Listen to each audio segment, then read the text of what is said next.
Blerja e një kamioni është vendimi më i madh financiar për një shofer ose një flot. Por imagjinoni të nënshkruani një kontratë që garanton vizita të vazhdueshme në servis, fatura të pafundme riparimi dhe një vlerë që bie si një gur.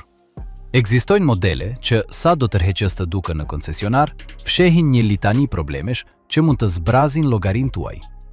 Sot nuk do t'ju themi se çfarë të blini, do t'ju paralajmërojmë se nga çfarë të qëndroni larg. Nga pozicioni 18 tek i pari, këto janë të 18 makinat që mund t'jenë makthi juaj më i keq financiar mirota. Le të fillojmë. Numri 18. International Lone Star. Ne e fjojmë listën tonë me një paradoks të vërtet mbi rrota. International Lone Star është, padyshim, një nga dizajnet më ikonike dhe guximtare në rrugët e Amerikës së Veriut. Kabina e tij e gjatë me stil aerodinamik, me atë pjesë të përparme të pjerët dhe futuriste, vërtet personalitet kilometra larg. Megjithatë, nën atë kapak skulpturor, shumë nga këta kamion, veçanërisht ata të prodhuar midis viteve 2008 dhe 2016, fshehin një zemër makti, motorin famkeq Max Force. Këta motor, të zhvilluar gjatë një epoke tranzicionit të emetimeve, fituan një reputacion aq negativ sa që praktikisht shkatëruan besueshmërinë e International në segmentin e motorëve të mëdhenj. Problemet janë një litani. Sistemet e riciklimit të gazeve të shkarkimit EGR të prirur për të bllokuar dhe dështuar, injektorët e karburantit me presion të lartë me një jetëgjatësi katastrofikisht të shkurtër dhe shumë të shtrenjtë për të zvendësuar, dhe probleme kronike të menaxhimit termik që çojnë në mbinqeje dhe dëme kolaterale. Të blesh një Lone Star me një Max Force është si të blesh një pikturë me bukuri të jashtëzakonshme me kornizën e ngrënë nga termitet. Mund të funksionojë për një kohë, por fatura për indërtimin e bërthamës së tij mekanike do të jetë aq e lartë sa mund të kallojë vlerën mbetur të kamionit. Është ikona me një zemër problematike, një kujtesë se një dizajn fitues nuk mund të shpëtojë një inxhinieri me defekt. Numri 17. Freightliner Business Class. MD. Freightliner Business Class MD është shtylla kurrizore e flotave të panumërta të shpërndarjes rajonale dhe shërbimeve komunale në Amerikën e Veriut. Është i zakonshëm, dukshëm i fortë dhe përmbush funksionin e tij. Por pyetni çdo mekanik veteran të specializuar në këtë markë dhe ai do të përmend, me një pëshërtim dorëheqjeje, thembrën e tij të akilit: fantazmat elektrike. Këta kamion kanë qenë famkeq gjatë disa gjeneratave për vuajtjen nga problemet të ndërprera dhe konfuze në sistemin e kablove dhe modulet e kontrolit. Simptomat janë një katalog frustrimesh. Instrumentet në crosscode që ndalojnë së funksionuari pa arsye, dritat që ndizen dhe fiken vet, dështimet në sensorët e shpejtësisë që ndikojnë në kontrollin e lundrimit dhe, në raste më të rënda, humbje të fuqisë ose ndezje në të ftohtë të pamundura. Rrenja e së keqes zakonisht qëndron te lidhësit me cilësi të dobët që gërryen nga lagështja, në rrugët e kablove që fërkohen me shasin dhe kputen nga vibrimi, ose në modulet elektronike të vendosura në vende pak të mbrojtura. Diagnostikimi i këtyre defekteve kërkon orë të tëra pune të specializuar, dhe riparimi i tyre nuk garanton që problemi nuk do të shfaqet përsëri në një pikë tjetër të labirintit të ndërlikuar të kablove. Ajo që duhet ishte një kal pune i besueshëm, kthehet në një burim të vazhdueshëm dhimbje koke dhe faturash të servisit për diagnostikime të papërfunduara dhe arnime të përkohshme. Është makina e punës që zhvilloi qark të shkurtër në shpirtin e vet. Numri 16. Volvo FE. Në tregun evropian të kamionëve të ngurtë dhe shpërndarjes urbane, Volvo FE ka qenë një konkurrent i rëndësishëm, i lavdëruar për drejtimin e tij të rehatshëm dhe kabinën ergonomike. Megjithatë, për shumë sipërmarrës të vegjël dhe pronar flotash, ky kamion ka fituar pseudonimin bomba me sahat në pezullimin e përparm.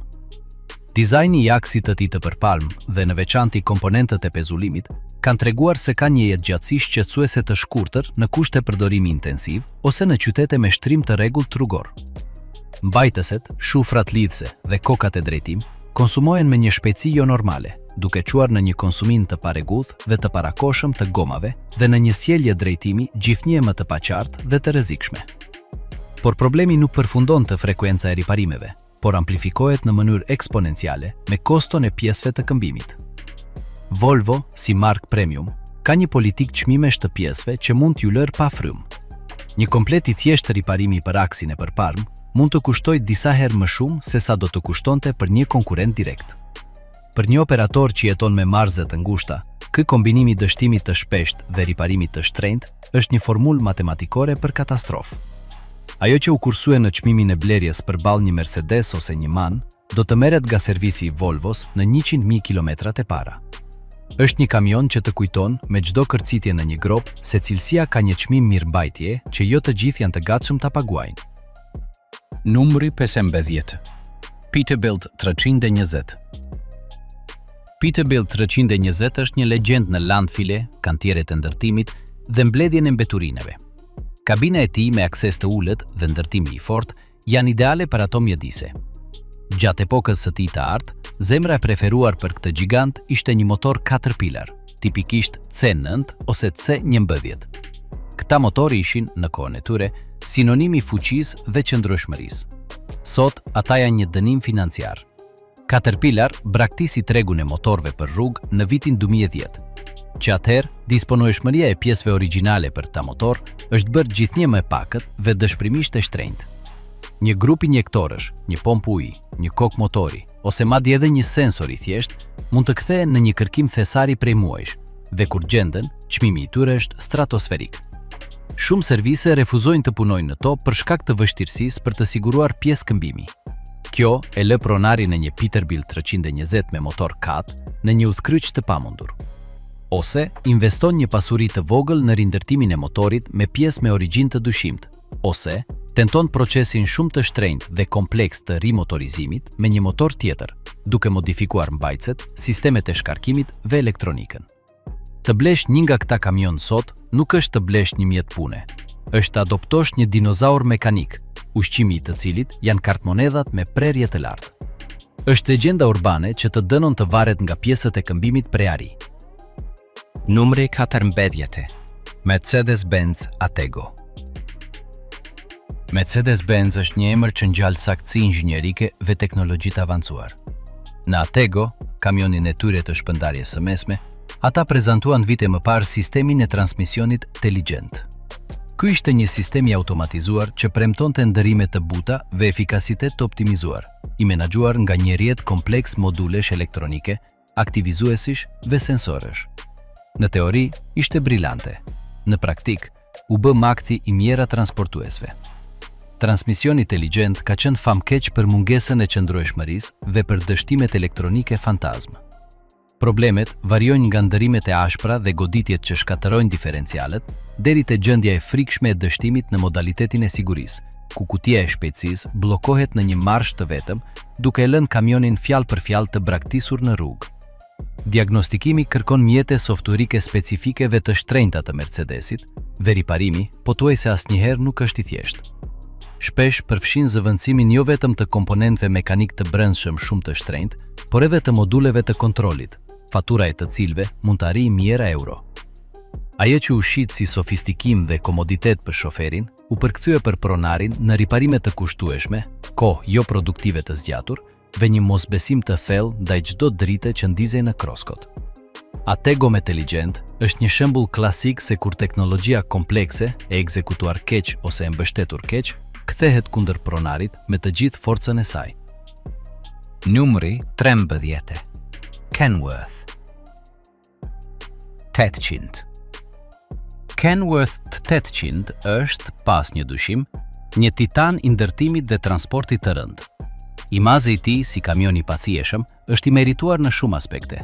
Megjithatë, marrja në pronësi e një T800 të vjetër, veçanërisht atyre të viteve 90 dhe fillimit të viteve 2000, mund t'ju sjellë një surprizë të pakëndshme në sistemin që ka më shumë rëndësi: frenat. Shumë nga këta kamion ishin të pajisur me sisteme frenimi me ajër të ndërlikuara që përfshinin një mori valvulash, regulatorësh dhe dhomash diafragme. Me kalimin e dekadave, këto sisteme bëhen jashtëzakonisht delikate. Valvulat bllokohen nga lagështia dhe ndryshku, diafragmat e dhomave qahen, dhe tubacionet e ajrit zhvillojnë rrjevje pothuajse të padukshme që ulin efikasitetin. Ajo që e bën këtë një problem për xhepin është kompleksiteti i diagnostikimit dhe specializimi i kërkuar. Jo çdo mekanik i kupton mirë këto sisteme ajrit të vjetra, dhe një riparim i bërë keq mund të komprometojë sigurinë në mënyrë serioze. Përveç kësaj, gjetja e pjesëve të këmbimit cilësore për sistemet tashmë të vjetruara mund të jetë një sfidë, duke përdorur shpesh rindërtime të kushtueshme ose pjesë gjenerike me besueshmëri të dyshimt. Të zotërosh një T800 klasik mund të jetë një ëndër, por nëse nuk keni planifikuar një rishikim të plot dhe shumë të shtrenjtë të gjithë sistemit pneumatik të frenave, ajo ëndër mund të kthehet në një makth në zbritjen e parë të pjerrët. Është qëndrueshmëria me një pikë të verbër, delikate dhe rrezikshmërisht të shtrenjtë për tu rregulluar. Numri 12. Iveco Stralis. Iveco Stralis ishte për një kohë të gjatë kali i punës i ofruar nga marka italiane për transportin ndërkombëtar në Evropë. Me një çmim blerjeje tërheqës, ai tërhoqi shumë flota të vogla dhe të mesme. Megjithatë, me kalimin e kohës, një fjalë filloi të lidhej me të në mënyrë të vazhdueshme në forume dhe servise, pa parashikueshmëria. Stralis ka pasur famën e vuajtjes nga një besueshmëri e përgjithshme jo konstante. Nuk ka një problem të vetëm katastrofik, por një pikim të vazhdueshëm defektesh të vogla. Probleme elektrike të ndërprera të ngjashme me ato të Freightliner M2, sensor temperature dhe presionit të pabesueshëm, probleme të konsumimit të parakohshëm në komponentët e drejtimit të asistuar dhe një prirje për probleme të vogla por irrituese të rrjedhjeve në sistemet hidraulike dhe të ftojes. Kjo mungesë konsistence gjeneron një konsum psikologjik dhe financiar. Asnjëherë nuk e dini se kur do t'ju lërë në rrugë për një vogëlsi që, megjithatë, kërkon një karotrec. Për më tepër, rjeti zyrtar i shërbimit të Ivecos në shumë vende jashtë Italisë është më pak i dendur dhe her pas here më pak i përgatitur si ai rivalëve të tij gjerman ose suedez. Kjo mund të përkthehet në kohë më të gjata pritjeje për riparimet dhe në një varësi më të madhe nga serviset e pavarura që mbase nuk e kanë të gjithë informacionin teknik. Të blesh një Stralis ishte, për shumë njerëz, një bast. Dhe një numër i konsiderueshëm pronarësh ndjen se atë bast e humbën durimi i tyre dhe buxheti i tyre i mirëmbajtjes. Numri 11. Mack Granite. Mack Granite është personifikimi i forcës brutale. I projektuar për ndërtim, miniera dhe punët më të pista, supozohet të jetë një tank. Por edhe tanket i kanë pikat e tyre të dobta, dhe në disa modele të Granit, ajo pik ishte transmisioni M-Drive i gjeneratës së parë. Mack, pjesë e grupit Volvo, prezantoi këtë transmision të automatizuar duke premtuar qëndrueshmërinë e Mack me lehtësinë e një automati. Iteracionet e para, megjithatë, ishin të mbushura me probleme software dhe komponentës mekanik jo mjaftueshëm të fortë për ndëshkimin ekstrem që merr një kamion kantiere. Shoferët raportuan dërime të çrregullta, vonesa në përgjigje dhe dështime në sensorët e embreazhit që shkaktonin një konsumim të përshpejtuar. Problemi është se kur një transmision i automatizuar dështon në një mjedis pune të rëndë, kamioni paralizohet plotësisht. Veriparimi ose zvendësimi një njësie M-Drive nuk është i lirë. Është një kuti shpejtësie komplekse që kërkon teknik të specializuar dhe kostoja e saj mund të jetë astronomike. Për një kamion që shitet si mishërimi i thjeshtësisë dhe rezistencës, ballafaqimi me një kuti shpejtësie tekanjoze dhe të kushtueshme është një tradhtim ndaj filozofisë së vet. Është forca brutale e bllokuar në një trup kompleks që jo gjithmonë i kuptonte urdhrat e shoferit, duke lënë shumë pronar me një makinë të padobishme dhe një faturë riparimi që mund t'i afrohej vlerës së kamionit. Numri 7. Nissan Udkuon. Ne mbyllim këtë kapitull të parë me një kamion që sfidon pritshmëritë. Nissan Udkuon, veçanërisht në tregje si Amerika Latine dhe disa pjesë të Azisë, shihet si një sinonim i efikasitetit japonez dhe besueshmërisë. Dhe në shumë kuptime është i tillë. Megjithatë, ekziston një kurth i fshehur që zbulohet vetëm ku diçka prishet. Kostot ekzorbitante dhe disponueshmëria e kufizuar e pjesëve të këmbimit jashtë tregjeve të tyre kryesore. Kuon përdor shumë komponent specifik të markës UD, të cilët nuk i ndan me markat e tjera të grupit. Kur keni nevojë për një injektor, një turbokompresor, një modul kontroli të motorit ose madje edhe pjesë të kabinës, zbuloni se ka vetëm një furnizues, koncesionari zyrtar. Dhe atu, çmimet nuk kanë konkurrencë. Një pjesë e thjeshtë mund të kushtoj 3 ose 4 herë më shumë se sa do të kushtonte një komponent ekuivalent për një kamion të prodhimit vendas ose të një marke me depërtim më të madh. Përveç kësaj, kohët e pritjes mund të jenë javë ose madje edhe muaj nëse pjesa duhet të vinë nga Japonia. Kjo e kthen çdo avari, sado të vogël, në një ngjarje financiare domethënëse dhe në një ndalesë operative të zgjatur. Efikasiteti japonez në konsumin e karburantit mund të anulohet me një goditje të vetme nga një riparim i vetëm.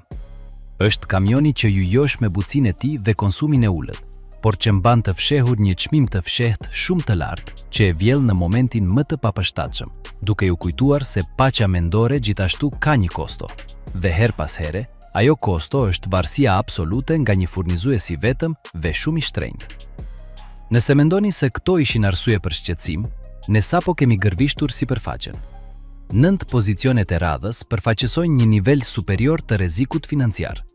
Këtu hyjnë modelet me dështime dizajni më të rënda, glabëruesit e vërtet të parave, dhe ata, fama e zezë e të cilëve është shumë e merituar. Rreziku i vërtet për xhepin tuaj fillon tani. Numri 9. Ford Cargo. Ford Cargo, veçanërisht në gjeneratat e tij të viteve 2000, projektonte një imazh të qëndrueshmërisë së thjeshtë dhe funksionalitetit evropian. Ishte kamioni i sipërmarrësit praktik, por në atë shtresë të thjeshtësisë së dukshme, disa nga këto modele, veçanërisht ato të pajisura me motor të familjes Duratorq dhe elektronikën komplekse të asaj kohe, fshihnin një kaos absolut.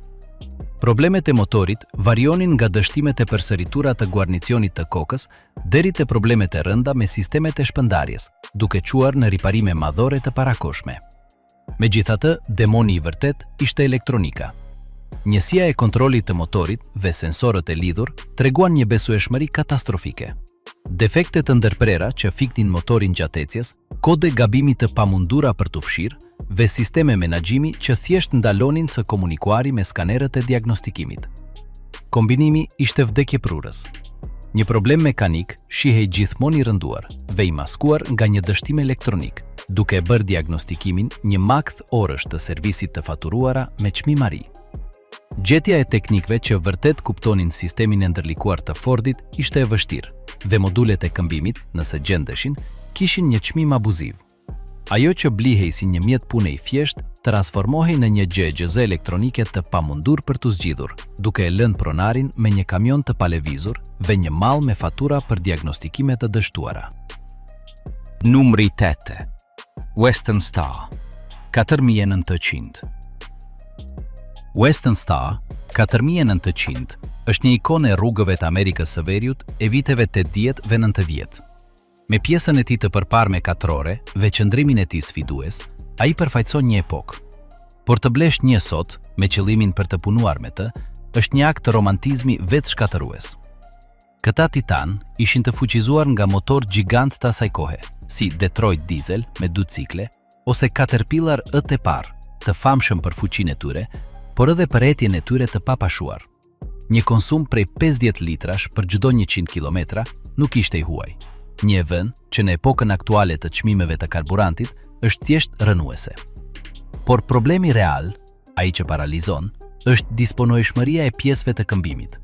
Western Star 4900 nuk provohet më prej dekadash, dhe shumë nga komponentët e tij specifik, nga pjesët e kabinës deri te elementet e shasis dhe pezullimit, janë pjesë koleksionistësh. Nuk ekzistojnë në katalogët e pjesëve të këmbimit konvencionale. Duhen kërkuar në vareza makinash të specializuara, të paguen pasuri për to, ose të porositet prodhimi i tyre artizanal. Çdo riparim kthehet në një ekspeditë arkeologjike me një buxhet të pakufizuar. Është ëndra e çdo avëruesi të kamionëve klasik, por në duart e një transportuesi që ka nevojë për besueshmëri dhe numra që mbyllen pozitivisht, kthehet në titanin e etur që të çon në rënim, litër pas litri dhe pjesë pas pjese të pamundur për t'u gjetur. Numri 7. Scania 3 Series. Në Evropë, Scania e seris 3, veçanërisht ato të ngurta të viteve 90, shihen me dashuri nga shumë njerëz. Ishin kamion që përcaktuan një gjenerat. Megjithatë, kalimi i kohës ka qenë mizor me ta, duke zbuluar defekte që i kthejnë në kurthe financiare. Këto modele vohen nga problemet e korozionit galvanik midis shasis prej qeliku dhe kabinës prej alumini, një fenomen që mund të dobësoj strukturisht bashkimin dhe është shumë i shtrenjtë për t'u riparuar siç duhet. Kabinat nga ana e tyre janë famkeqe për probleme në mekanizmat e animit, me pistone hidraulik që dështojnë dhe sisteme bllokimi që konsumohen, duke mund të çojnë në një dështim katastrofik ku kabina lirohet. Sistemet elektrike të asaj gjenerate gjithashtu fillojnë të japin probleme të rënda për shkak të vjetrimit të izolimeve dhe lidhësve. E rrezikshmja është se duke qenë Scania, shumë njerëz supozojnë një qëndrueshmëri të pafundme dhe paguajnë çmime relativisht të larta për njësi që duken në gjendje të mirë. Por pas blerjes, zbulojnë se kanë nevojë për një investim më të madh se çmimi i blerjes për të zvendësuar sistemin e animit, për të trajtuar korozionin dhe për të ribër kablot. Është klasiku i nderuar që në vend që të jetë një gjevahir, transformohet në një vrinë të zezë për eurot, duke thithur fonde në restaurime të pafundme për të mund të vazhdoj të qarkulloj ligjërisht dhe sigurisht. Numri 6. International TerraStar. International TerraStar u prezantua si një kamion urban dhe i lehtë modern, me një dizajn kompakt dhe agresiv. Premtonte të ishte zgjidhja për shpërndarje në qytet, por një kombinim i veçantë në mekanikën e tij e ktheu në një makt besueshmërie. Shumë njësi u pajisën me motorin International Durastar, një motor që pati problemet e veta të besueshmërisë dhe u lidhen me transmisionin automatik Allison të serisë Mi. Kjo dyshe doli të ishte jashtëzakonisht e gabuar. Transmisioni Allison, ndonse i fortë në aplikacione të tjera, dukej se nuk i kuptonte mirë karakteristikat e vënies së forcës rrotulluese të motorit Durastar, gjë që çonte në ndërrime të ashpra, binqeje kronike të lëngut të transmisionit dhe dështime të parakoshme në embreazet e brendshme dhe konvertuesit e forcës rrotulluese. Problemi është se një riparim madhor i një transmisioni Allison është jashtëzakonisht i shtrenjtë dhe diagnostikimi nuk është gjithmonë i qartë. Pronarët gjendeshin me një kamion që, papritmas, humte marshat ose hynte në modalitet mbrojtjeje, duke i lënë në mes të një rruge shpërndarjeje. Frekuenca e këtyre defekteve dhe kostoja e riparimeve, shtuar problemeve të vetë motorit, i dhan TerraStarit një reputacion si kamion pak i besueshëm dhe i prirur për të lënë në rrugë pronarin e tij, duke e kthyer një mjet pune të vërtetshëm në një burim të vazhdueshëm ankthi dhe shpenzimesh të paparashikuara. Frustrimi me TerraStar nuk ishte abstrakt, ishte një cikël i vazhdueshëm dështimesh të parashikueshme. Transmisioni Allison, i mësuar me motor me profil më stabil, nuk arrinte të sinkronizohej me karakteristikat e dhënies së forcës rrotulluese të Durastar. Ky mosperputhje gjeneronte një stres termik brutal në konvertuesin e forcës rrotulluese dhe embreazet e brendshme. Simptomat ishin një kamion që rrëshqiste midis ndërimeve, mbante erë vaj të djegur transmisioni në mënyrë kronike dhe, përfundimisht, hynte në modalitet sigurie, duke kufizuar marshat derisa ta linte automjetin të papërdorshëm. Diagnostikimi gjithmonë synonte një rindërtim ose zëvendësim të plotë të transmisionit, një riparim që mund të kushtonte më shumë se 1/3 e vlerës së kamionit të ri. Kombinuar me vetë problemet e besueshmërisë së motorit Durastar, si dështimet në sistemin e riciklimit të gazeve, TerraStar fitoi mosbesimin e tregut. Ishte një mjet urban që në vend që të ishte agjill dhe i besueshëm, kthehej në një detyrim të vazhdueshëm, duke garantuar që pronari i tij do të kallonte më shumë kohë duke negociuar me servisin se sa me klientët e tij. Numri 5. MAN TG. Inxhinieria gjermane është sinonimi saktësisë dhe cilësisë. Por edhe më të mirët mund të kenë pika të dobta katastrofike. Dhe në rastin e MAN TG, një kamion shumë i zakonshëm në rrugët evropiane, ajo pikë e dobët ka një çmim katastrofik. Motorët e serisë D48, veçanërisht në disa vite prodhimi, ishin famkeq për probleme kronike me pompën e injektimit të presionit të lartë dhe turbokompresorët. Pompa e injektimit, një komponent i saktësisë ekstreme dhe kosto stratosferike, mund të dështonte pa shumë paralajmërim, duke kontaminuar sistemin e karburantit me grinça metalike dhe duke kërkuar jo vetëm zvendësimin e saj, që vetëm për vete mund të kushtoj mijëra euro, por edhe pastrimin ose zvendësimin e të gjithë injektorëve, tubacioneve të karburantit dhe her pas here edhe të depozitës. Paralelisht, turbokompresorët e këtyre motorëve treguan një jetëgjatësi më të ulët se sa pritej, dhe dështimi i tyre shpesh gjeneronte dëme kolaterale. Riparimi i plotë i këtij sistemi të ushqimit dhe mbingarkimit është një nga më të frikshmit për pronarët e kamionëve evropian, për shkak të kompleksitetit të tij dhe ndikimit financiar të menjëhershëm. Një ngjarje e vetme e këtij lloji mund të kalojë lehtësisht 10 ose 15.000 euro. Është makthi i fshehur i pronarit të një TG. E dini që mund të ndodhë dhe kur ndodh, është një goditje nga e cila shumë kompani të vogla nuk arrin të rimkëmben. Është inxhinieria gjermane me pika dështimi të projektuara për të zbrazur llogaritë rrjedhëse. Dështimi i sistemit të injektimit në një man të ga nuk është një avari, është një ngjarje financiare katastrofike.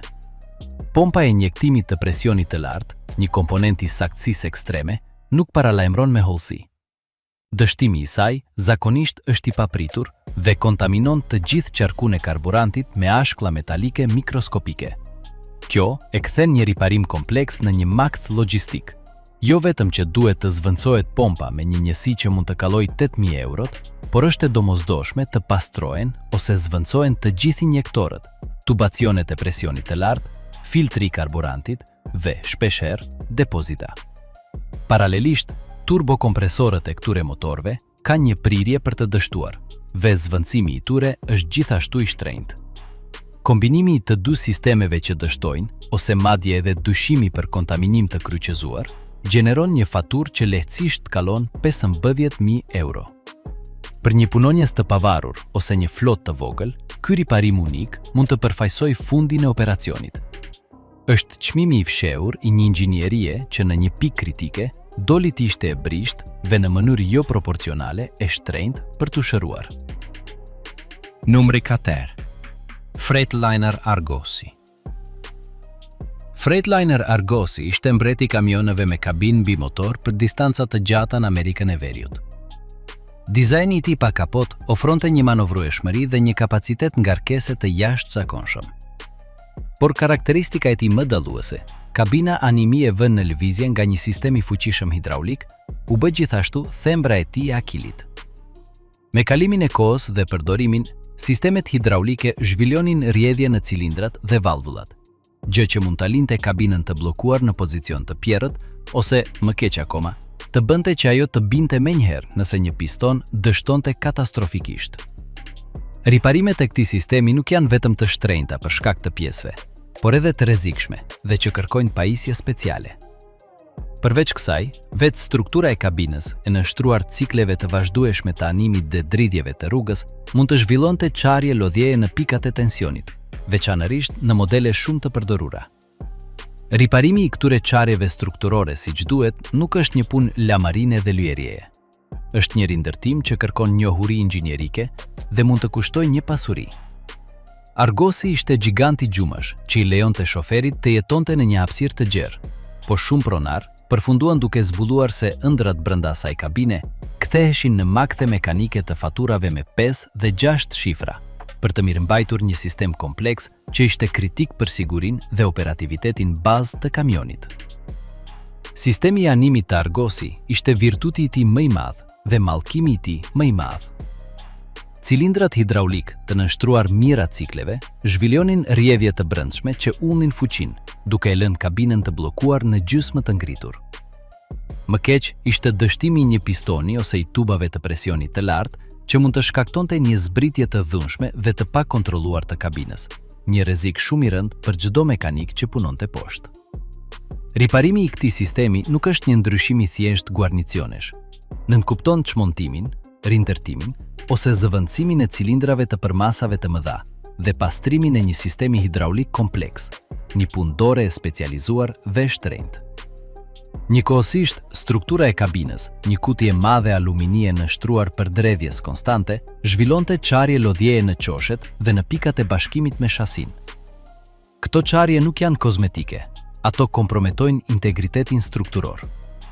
Riparimi i tyre përfundimtar kërkon saldim alumini të specializuar, përforcime dhe rirregullim, një punë servisi që mund ta paralizojë kamionin për javë të tëra dhe të kushtojë një pasuri të vogël. Argosy të kujtonte çdo ditë se kompleksiteti mekanik ka një çmim mirëmbajtjeje eksponencial. Numri 3. Volvo VHD modele me motor 7.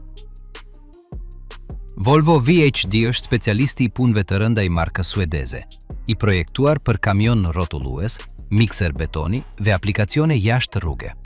Por në mpamjen e tij të forcës, disa modele, veçanërisht ato të pajisura me motorin D7, mbanin një bombë me sahat. Motori D7, në disa konfigurime dhe vite, fitoi një famë të trisht për probleme të rënda në kokën e motorit dhe për dështime në sistemin e ftojes, që çonin në çarje në blokun e motorit. Riparimi ose zëvendësimi i një bloku të çarë në një motor të këtyre karakteristikave është një operacion që e paralizon kamionin për javë të tëra dhe kushton një pasuri të vogël. Kësaj shtohet pezullimi i përparm i VHD, një dizajn kompleks dhe i fortë për të mbajtur ngarkesa ekstreme, por komponentët e të cilit, si mbajtëset prej gome metali dhe artikulacionet, vuajnë një konsumim të përshpejtuar në kushte kantiere. Këta komponent nuk janë të lirë dhe zëvendësimi i tyre kërkon rregullime të specializuara. Kombinimi është vdekje prurës. Një motor i prirur për dështime katastrofike dhe të kushtueshme, i montuar në një shasi pezullimi i së cilës kërkon mirëmbajtje konstante dhe të shtrenjtë. Për një biznes ndërtimi ku koha e ndalesës është para e humbur direkt, VHD me këto probleme kthehet në një aset toksik, një makinë që në vend që të gjenerojë të ardhura, konsumon marzet e fitimit në riparime të pafundme dhe komplekse. Dobësia e VHD qëndron në kontradiktën midis qëllimit të tij dhe pikave të tij të dështimit. Motori D7 në disa grupe kishte një defekt në shkrirje ose projektim që e bënte të prirur të qarë bllokun ose kokën e motorit, veçanërisht në stres termik në aplikacione kantiere ciklike si mikserët. Një qarje në blok nuk është e riparueshme në sensin konvencional. Kërkon një motor zëvendësues të plot ose një rindërtim madhor me bloqe të përdorur, të cilët gjithashtu mund të jenë afër kufirit të tyre. Kjo punë kalon lehtësisht 20.000 eurot në pjesë dhe punë dore. Ndërkohë, pezullimi i përparmi sofistikuar, i projektuar për ngarkesë dhe komoditet, përdor mbajtëse dhe artikulacione që konsumojnë shpejt me tronditjem konstante të vendeve të ndërtimit. Këta komponent nuk janë të ndërkëmbyeshëm me modele të tjera Volvo, dhe zëvendësimi i tyre, së bashku me rregullimin kompleks që kërkojnë, është një shpenzim i përsëritur dhe substancial. VHD prandaj ofron kombinimin më të keq, mundësinë e një dështimi katastrofik dhe astronomikisht të shtrenjtë në motor, shtuar një konsumim të përshpejtuar dhe të kushtueshëm në sistemin që mban të gjithë peshën e punës. Është një bast me mundësi shumë të këqija. Numri D. Kenworth Knuzet. Kenworth Knuzet-E është kamioni ikonik me kabinë mbi motor par excellence. Silueta e tij aerodinamike është pjesë e historisë së transportit të Amerikës së Veriut. Të zotërosh një të restauruar është një privilegj, por të tentosh të punosh me një sot ose të blesh një në kushte pune për të kursyer para, është ndoshta gabimi financiar më i madh që mund të bësh në këtë biznes. Këta kamion ndaluan së prodhuari para dekadash.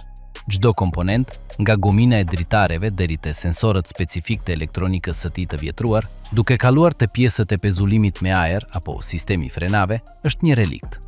Nuk prodhohen. Mirëmbajtja nuk është më një çështje e dërgjimit të kamionit në një servis Kenworth. Është një projekt restaurimi i përhershëm. Ju duhen mekanik të specializuar për automjete klasike, të cilët tarifojnë me çmime premium, dhe duhet jeni të gatshëm të paguani çmime koleksionistësh për çdo pjesë që ju nevojitet, ose ta prodhoni atë me porosi. Një kablo e thjeshtë e gazit, një modul kontroli dritash ose një cilindër kryesor frenash mund të kthehen në kërkime prej muajsh dhe shpenzime jo proporcionale. Është ikona, zotërimi operativ i së cilës është një puset pafund parash, kohe dhe përkushtimi. Nuk është një kamion, është një muze lëvizës që kërkon një bilet mujore shumë të shtrenjtë për të qëndruar në lëvizje. Tragedia e K100E është vetë legjenda e tij. Statusi i tij ikonik nuk e bën më të lehtë për t'u mbajtur, e bën pafundësisht më të vështirë dhe të shtrenjtë. Çdo sistem në këtë kamion është i vjetruar. Elektronika, nëse ka, është pronësore e viteve 80 ose 90. Gominat e dyerve, profilet e xhamave, tufat e kablove specifike, sensorët e presionit të ajrit, komponentët e pezullimit pneumatik, asgjë nuk ekziston në inventarin standard të Kenworth. Mbajtja e tij në rrugë është një kërkim i përjetshëm në vareza makinash, forume koleksionistësh dhe servise rindërtimi artizanal. Një cilindër i thjesht drejtimi, një ndërprerës i levës së marshave ose një grup dritash origjinale mund të kushtojnë $100 dhe të kërkojnë muaj pritje. Mekanikët që ende kuptojnë sistemet e tyre të vjetra frenave me ajër dhe motorët Detroit me 2 tarifojnë me çmime premium për njohuritë e tyre të lashta. Nuk blini një K100E për të punuar. Adoptone një projekt restaurimi të përhershëm. Buxheti vjetor i mirëmbajtjes së të cilit kalon pa mundim atë të çdo kamioni modern dhe të besueshëm. Është ikona që të konsumon pjesë pas pjese të pamundur për të gjetur. Numri 1. Që do kamion me motor Caterpillar acert modern për rrugë pas vitit 2007. Ve arrim në numrin 1, dënimin më absolut dhe më të njohur me vdekje financiare në botën e transportit të rënd. Nuk është një model specifik kamioni, por një kusht mekanik. Çdo kamion, pa marrë parasysh nëse është një Peterbilt, një Kenworth apo një International, që është i pajisur me një motor Caterpillar të serisë Acert, të projektuar për rrugë dhe i prodhuar pas vitit 2007. Caterpillar e braktisi tregun e motorëve për rrugë në vitin 2010. Vendimi la qindra mjera kamion me motor kompleks dhe modern, jetim nga mbështetja zyrtare dhe, çka është më keq, nga pjesët e këmbimit. Motorët Acert, veçanërisht modelet 15 dhe 16, janë teknologjikisht të përparuar, por fa më keq për kompleksitetin e tyre. Kur dështojnë, ajo që u nevojitet janë pjesë specifike nga Caterpillar. Dhe Caterpillar nuk i prodhon më ato për tregun e rrugëve. Ajo që mbetet në treg janë inventar në rënje me çmime astronomike, ose pjesë të rindërtuara me cilësi të dyshimt. Një pompë e vetme karburanti, një grup injektorësh, ose një modul kontroli i motorit mund të kushtoj më shumë se sa vlen i gjithë kamioni në tregun e të përdorurve. Përveç kësaj, shumë prej këtyre motorëve kërkojnë modifikime të detyrueshme për të vazhduar përmbushjen e normave të emetimeve, modifikime që kushtojnë $10 mijëra. Të blesh një nga këta kamion sot është si të nënshkruash një pakt me djallin. Është pothuajse garanci që, në një moment, një avari do t'ju lërë me një zgjedhje të pamundur. Të paguani një riparim që kallon vlerën e automjetit, ose të dërgoni një kamion plotësisht të përdorshëm për skrap, sepse një pjesë prej 50 cm nuk ekziston në planet. Është, pa asnjë dyshim, maktim më i madh dhe më i kushtueshëm mbi rrota që mund të blini.